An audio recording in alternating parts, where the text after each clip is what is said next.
Hallelujah. प्रभु को धन्यवाद हो कि परमेश्वर ने बीते दिनों भरतपुर में इस्तेमाल किया और ये समय यहाँ पर प्रभु लेके आया है, उसके लिए प्रभु के नाम का धन्यवाद हो। और हो सकता है मेरी आवाज़ में थोड़ा सा तब्दीली हो और हम परमेश्वर के वचन में चलेंगे। और एक सवाल ये है कि एक व्यक्ति ने मुझसे पूछा कि सबसे अच्छा प्रार्थना का कौन सा समय है। यो तो प्रार्थना वचन बताती है कि आप हर समय प्रभु के नाम की स्तुति कर सकते हैं, आप हर समय प्रार्थना कर सकते हैं और प्रार्थना का उपयुक्त कोई समय नहीं है। प्रार्थना का वास्तव में उपयुक्त कोई समय नहीं है। जब चाहो आप प्रार्थना कर सकते हो। Praise the Lord, hallelujah hallelujah. तो जब चाहे आप प्रार्थना कर सकते हो, प्रार्थना का कोई समय नहीं है। और लेकिन फिर भी दाऊद राजा कहते हैं मैं सुबह दोपहर शाम तेरे नाम की आराधना स्तुति करूंगा। और कुछ वो कहते हैं, एक बाइबल में क्या लिखा हुआ है भजन में कि भोर को मेरी वाणी तुझे सुनाई देगी। ऐसा लिखा हुआ है बाइबल में कि भोर को मेरी वाणी तुझे सुनाई देगी। और भजन 88 का 13 में भी लिखा हुआ है कि प्रेज़ द लॉर्ड, परमेश्वर सुबह की प्रार्थना पसंद करता है। लेकिन ठीक है, परमेश्वर हर समय की प्रार्थना पसंद करता है, ना कि सुबह की, वरन परमेश्वर हर समय की प्रार्थना पसंद करता है। अब सवाल ये है, हालेलुया हालेलुया, सवाल ये है कि परमेश्वर हर समय की प्रार्थना पसंद करता है। और मैंने 3 समय की प्रार्थना बोला है लोगों से। तो सुबह की जो प्रार्थना है वो आपकी खुशहाली के लिए। अगर आप सुबह प्रार्थना करेंगे तो आपका मन पूरा दिन, मतलब पूरा दिन अच्छा जाएगा और क्या कहते मन प्रसन्न चित्त रहेगा। अगर आप अर्ली मॉर्निंग प्रेयर करेंगे तो आपको अच्छा लगेगा पूरा दिन, और आपका मन पूरा दिन अच्छा जाएगा और मन प्रसन्न रहेगा। और आपके परिवार की खुशहाली के लिए क्या है कि आप मॉर्निंग में प्रार्थना करें। लेकिन एक प्रार्थना और भी है दोपहर को, कहते हैं ना सुबह दोपहर शाम को प्रार्थना करूँगा, दाऊद राजा कहते हैं। तो दोपहर की प्रार्थना है, मैं सोचता हूँ एक शायद आप फाइनेंस के लिए प्रार्थना कर सकते हैं, शायद आप अपने कर्जों की मुक्ति के लिए प्रार्थना कर सकते हैं, या कोई भी और फाइनेंशियली समस्या चल रही है, आप अलग समय निकाल कर दोपहर में प्रार्थना कर सकते हैं। लेकिन एक महत्वपूर्ण प्रार्थना बता रहा हूँ, सबसे पावरफुल प्रार्थना कब की है। मैंने बाइबल में इसको देखा है और सबसे पावरफुल प्रार्थना का समय बता रहा हूँ। एक वचन आप पढ़ेंगे मेरे साथ, भजन संहिता उसका 30 चैप्टर वर्स नंबर 5 का जो लास्ट लाइन है, 2 लाइन लास्ट लाइन उसे पढ़ेंगे। भजन संहिता 30 अध्याय 30 चैप्टर। कदाचित रात को रोना पड़े, ऐसा लिखा हुआ है। दाऊद राजा कहते हैं कदाचित रात को रोना पड़े। इसका मतलब ये प्रार्थना का हम इंडिकेशन दाऊद कर रहे हैं कि ये प्रार्थना कब की प्रार्थना है, रात की प्रार्थना।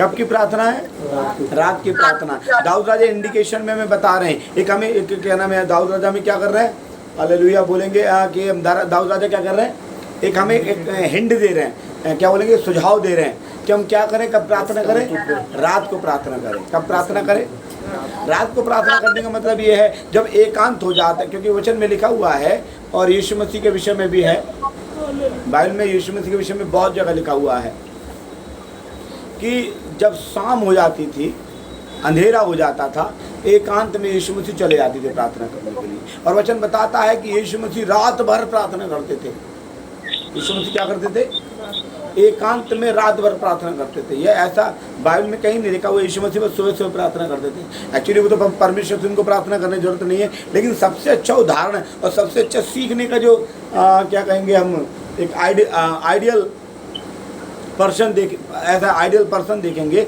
जिससे कि हम सीख सकें कि प्रार्थना हम कब करें, तो वो यीशु मसीह है। और यीशु मसीह क्या करते थे, शाम होते अंधेरा होते एकांत में चले जाते और रात भर प्रार्थना करते, और सुबह उठ जाते अर्ली मॉर्निंग और उठ के अपने चेलों के साथ बोलते हैं कि तुम सो रहे हो, चलो उठो। एक बार यीशु मसीह रात में प्रार्थना कर रहे थे, उनका एक पतरस यूहन्ना ने बोला कि देखे तो सही कहाँ चला गया। और वो यीशु मसीह गए और वचन में लिखा हुआ है कि उनको दिखाई दिया कि यीशु मसीह का चेहरा बड़ा चमकदार था और एलिया और मूसा उससे बात करने के लिए आए। तो वो भी एकांत का समय था, यीशु मसीह एकांत में जाते थे। और गतसमनी बगीचे का भी एक रात का जिक्र है कि यीशु मसीह प्रार्थना कर रहे हैं। तो यीशु मसीह रात को प्रार्थना पसंद करते थे। और दाऊद राजा कह रहे हैं कदाचित रात को रोना पड़े परंतु सवेरे आनंद पहुंचेगा। इसका मतलब अगर आपकी कोई विशेष बात है, अगर आपके जीवन में कोई विशेष दुख है, यदि आपके जीवन में कोई आप कुछ मांग कर रहे हैं, यदि आप शादी की मांग कर रहे हैं, यदि आप प्रॉपर्टी की मांग कर रहे हैं, यदि आप नौकरी की मांग कर रहे हैं, या आपकी कोई आवश्यकता है जिसके लिए आप दुआ करना चाहते हैं, तो बाइबल बताती है सबसे अच्छा समय है रात का एकांत समय, सबसे अच्छा समय। बिलाप गीत अगर 2 अध्याय निकालेंगे, उसको 19 वचन पढ़ेंगे। बिलाप गीत 2 का 19, बिलाप गीत मिलेगा ये हिजकेल के पास, 2 का 19।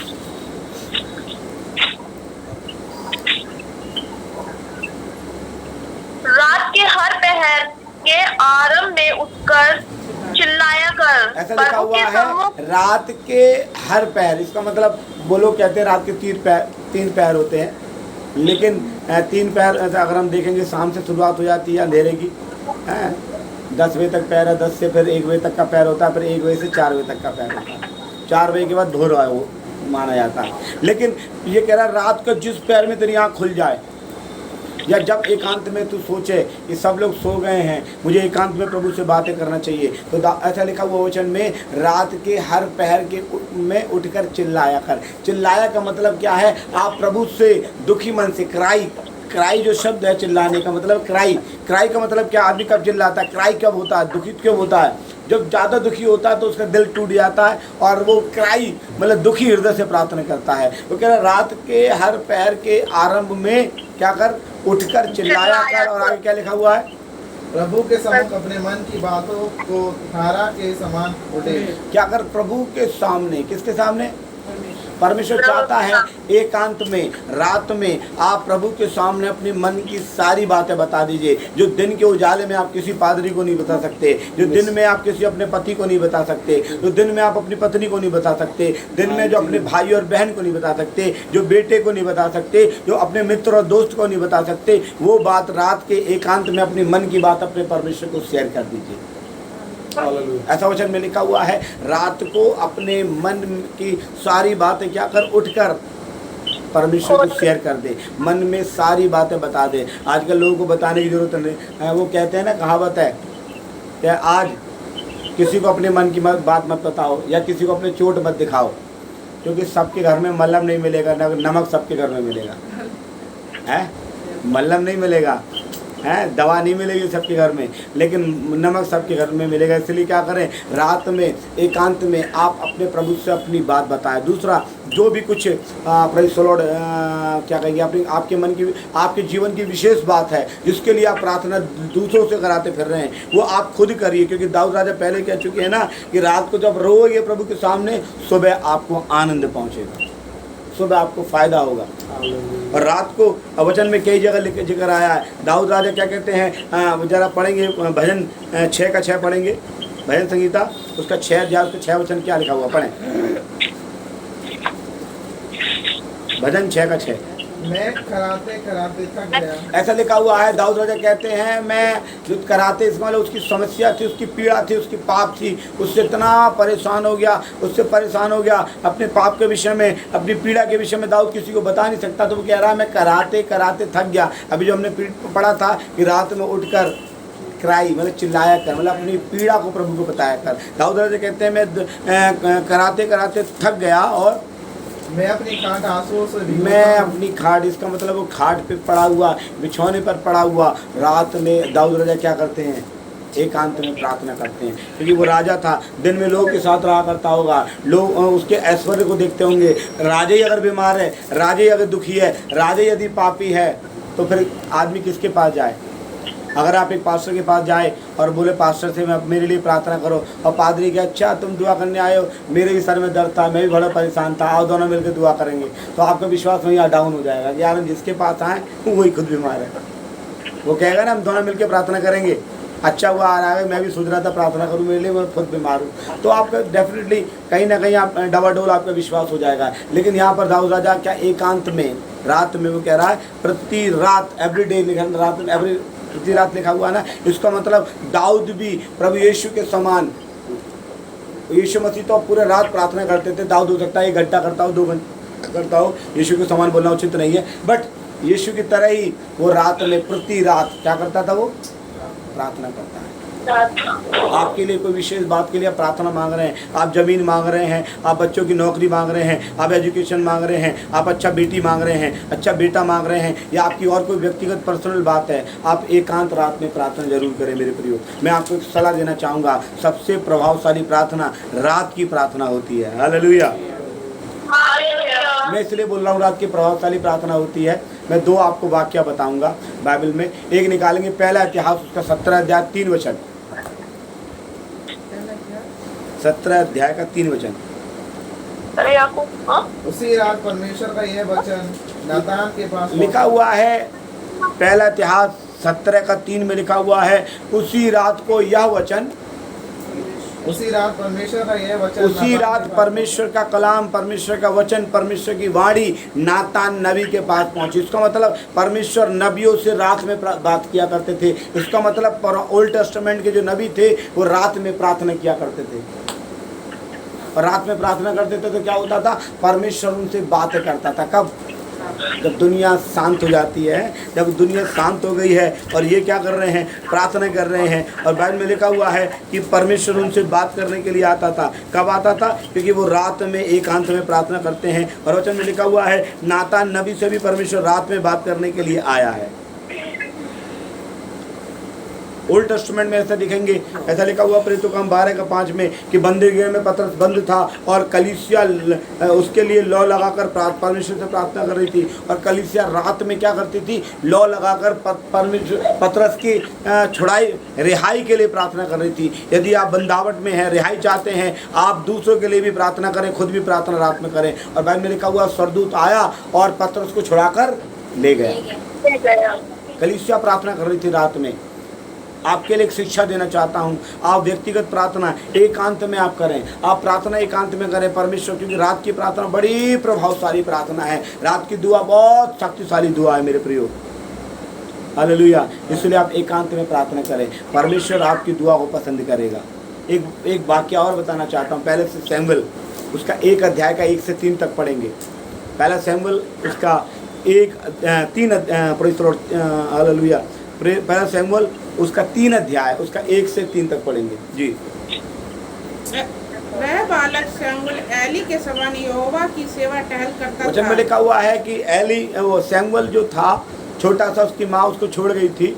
और वचन का लिखा हुआ है कि एली जो एक बहुत बड़ा पास्टर है, बिशप है, उसके यहाँ वो चर्च में सेवकाई करता है, एज लाइक चर्च बेरे का काम करता है, ऐसा बोलेंगे। और उन दिनों में यहोवा का वचन दुर्लभ था, और उन दिनों में परमेश्वर किसी से बात नहीं कर रहा था, और लोग इस लायक थे भी नहीं कि खुदा उससे बात कर सकें। लोग अपने जिंदगानियों में पाप में बड़े मगलूस थे, बड़े ऐसा बोलेंगे वो क्या कहते बिजी जीवन लोगों का जा रहा था, और परमेश्वर लोगों से बात करना चाह रहा था। आज भी खुदा अपने लोगों से बात करना चाहता है, लेकिन लोगों के पास समय ही नहीं है। जब वो परेशान होते तब प्रभु के पास आते हैं, जब वो ठीक होते तो परमेश्वर के पास नहीं आते। ऐसा लिखा हुआ उन दिनों में परमेश्वर का वचन मिलना लोगों को बड़ा दुर्लभ था, और दर्शन कम मिलता था, और दर्शन भी प्रभु के बड़े कम मिलते थे। और उस समय ऐसा हुआ कि एली की आंखें तो धुंधली होने लगी थी, और उसने उसे सूझ पड़ा था जब वह अपने स्थान में लेटा हुआ था। इसका मतलब एली लेटा हुआ था, इट मीन्स ये रात का समय है। कौन सा समय है? रात का समय है जी। और परमेश्वर का दीपक अब तक बुझा नहीं था। और वहाँ हो सकता है चर्च की सारी लाइटें बुझा देते हो, लेकिन वहाँ वाचा के संदूक के पास एक दीपक जलता रहता था। और बाइबल में लिखा हुआ है परमेश्वर का दीपक बुझा नहीं था। और सैमुएल यहोवा के मंदिर में जहाँ परमेश्वर का संदूक था, जहाँ वाचा का संदूक, वहाँ जाकर सैमुएल क्या कर गया? लेट गया। अब देखिए सैमुएल को लेटने की जगह और कहीं नहीं मिली। सैमुएल कहाँ लेटा? वर्ड ऑफ गॉड के पास। वाचा का संदूक क्या है? Presence of God, word of God. मैं कई बार लोगों को बता चुका हूँ, वाचा का संदूक क्या है? प्रेजेंस ऑफ गॉड एंड परमेश्वर की उपस्थिति और परमेश्वर का वचन। आप लेटते कहाँ हैं रात में? अब मोबाइल लेकर कुछ और बातों के लिए रात में लेटते हैं, और रात भर मोबाइल में कुछ ना कुछ गड़बड़ देखते रहते हैं, लेकिन वो रात में परमेश्वर का भवन में वचन लेकर लेटा, ऐसा बोल सकते हैं। वो कहाँ लेटा? वर्ड ऑफ गॉड के पास, परमेश्वर के संदूक के पास लेट गया। और लेट गया तब यहोवा ने शमूएल को पुकारा। तब यहोवा परमेश्वर ने शमूएल को कहाँ पुकारा? रात में, एकांत में, सुनसान में। इसका मतलब परमेश्वर रात में अपने लोगों से बातें करना चाहता है। ऐ लोगों, रात में आप 1 बजे तक मोबाइल देखते हो, देखिए कोई बात नहीं, लेकिन जब आपका रात में 12 बजे मोबाइल बंद हो जाए तब भी आप 12 से 2 तक, 1 बजे तक 1 घंटे 2 घंटे रात में एकांत में प्रभु से जरूर बातें करें। आप मालूम में रात में बातें करेंगे। वचन में लिखा हुआ यीशु मसीह रात भर प्रार्थना करते थे, उसको सामर्थ्य मिलती थी। रात भर प्रार्थना करते थे और सुबह उठकर वो जाते थे, कोई व्यक्ति उसका वस्त्र छूती थी और वो चंगी हो जाती थी। उसके वस्त्र में करंट कहाँ से आया? पावर कहाँ से आया? क्योंकि रात भर उसने उस पावर को चार्ज किया है। कई लोग का मोबाइल रात भर चलाते चलाते खाली हो जाते, रात में चार्ज लगा के छोड़ देते ताकि सुबह चार्ज मिल जाए। आप रात में प्रार्थना करके सोइए।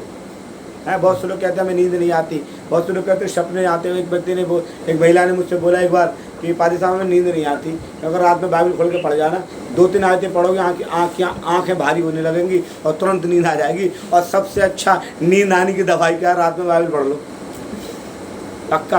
आप मोबाइल देख लो, आप 1 बजे तक देख सकते हो। आप प्रार्थना करने बैठ जाओ, आपको नींद आने लगेगी। आप बाइबल पढ़ने बैठ जाओ, रात में नींद आने लगेगी। इसलिए सबसे अच्छा क्या है? नींद के लिए कोई एलोपैथिक, होम्योपैथिक, कोई भी पैथिक मत खाओ, बाइबल पढ़ो रात में, आपको पक्का नींद आ जाएगी। नींद आने की समस्या खत्म।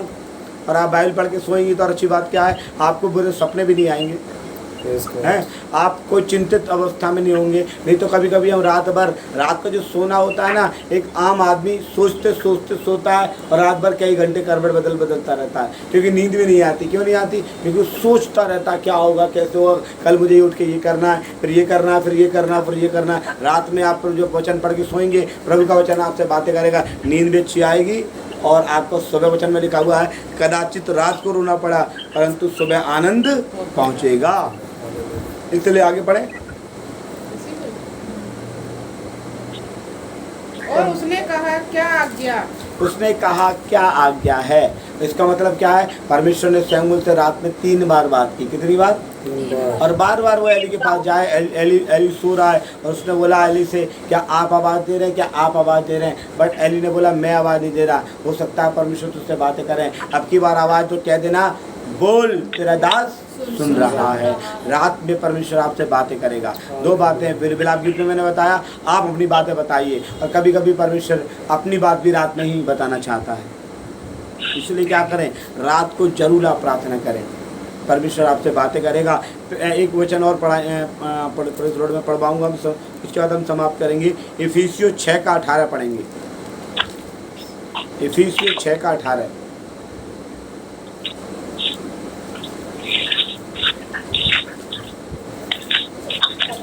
हर समय और हर प्रकार से आत्मा में प्रार्थना। लिखा हुआ है हर समय हम प्रभु की प्रार्थना कर सकते हैं। हर प्रकार से आत्मा में प्रार्थना करते रहो और विनती करते रहो और इसीलिए जागते रहो। और जाग कर, इसका मतलब जाग कर दुआ करना।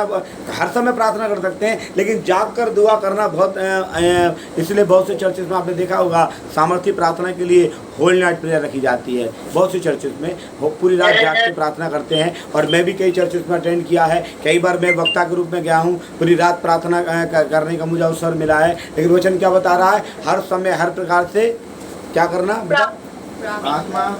आत्मा में प्रार्थना करते रहना और विनती करते रहो और इसलिए जागते रहो। सब पवित्र लोगों के लिए लगातार विनती करते रहो। इसका मतलब एक दूसरे के लिए प्रार्थना कर सकते हैं। इसलिए सबसे सामर्थ्य प्रार्थना कब की है?